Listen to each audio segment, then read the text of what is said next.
Hello, Beck here. Today I'm going to read How Full is Your Bucket? I know we really loved this one before we left school, so I thought you guys might enjoy this one. Once again, here we go. Felix was putting one of the last blocks on his tower when his little sister came in. "I want to build with you," she said. Felix scowled. "Go away. You're too little." "I'm big. Stay back. You'll knock it over." "I can be very careful. Go play with your baby toys, Anna." Thwack. Oh, she seems very angry. "Grandpa." Grandpa shook his head. "Felix, you just dipped from your sister's bucket. Like everyone else, Anna has an invisible bucket. When it's empty, she feels bad. But when it's full, she feels great. Didn't you ever notice your own bucket?" Invisible bucket? Sometimes Felix couldn't quite tell when his grandfather was joking. But the next morning, when Felix woke up, there it was, a small gray bucket floating above his head.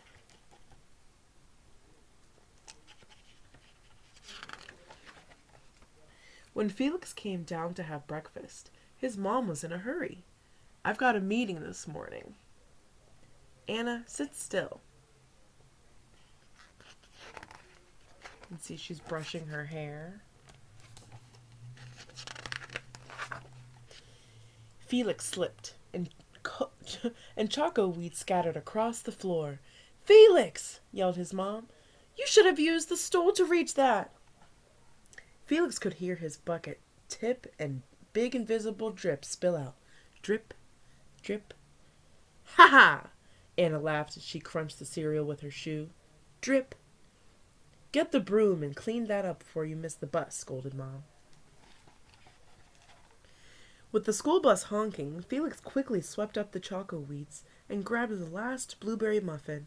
But before he could even take one bite, Buster jumped up and grabbed the muffin from his hand. Drip. "Hey, look at Felix's new backpack. My baby brother has one just like it." Drip.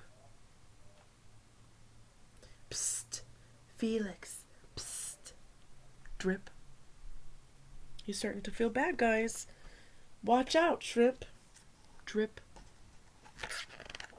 All these drips are drips out of his invisible bucket. It was still morning, and Felix's bucket felt almost empty. See how angry he looks?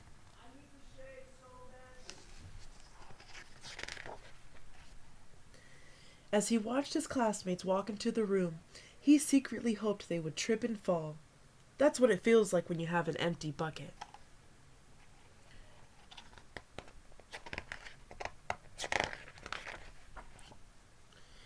Felix slumped into his seat and waited for something else bad to happen. Mrs. Bumblenickel walked slowly up to his desk and handed him a paper. He could barely bear to look. "Felix, you wrote a wonderful story. Would you please share it with the class?" Felix grinned and felt a big drop land right in his bucket. Drip. Drop. "The Gigantosaurus Who Wanted a Pet, by me, Felix." Drop, plink, drop, plop. The class grew quiet. They laughed at all the right places and oohed at the scary parts.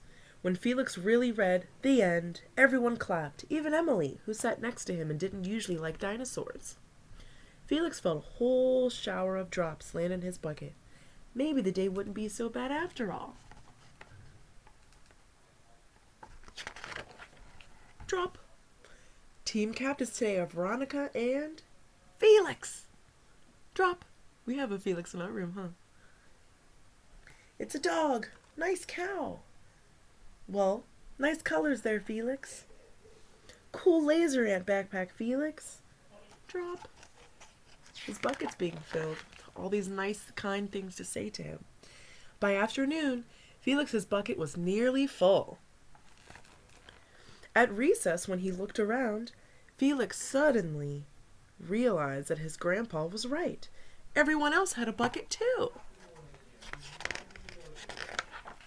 Drop, drop.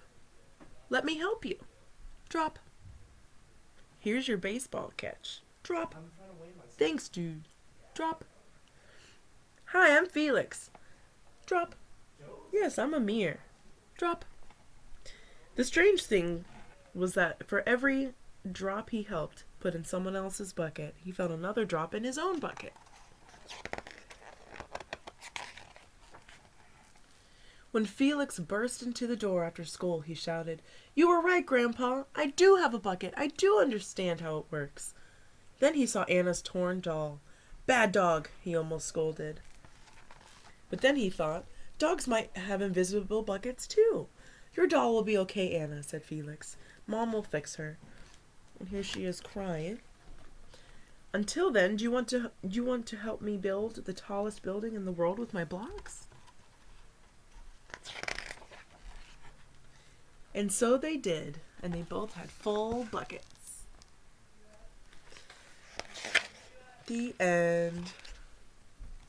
See, it pays off to be kind to people and to also be kind to yourself. Bye, goodbye.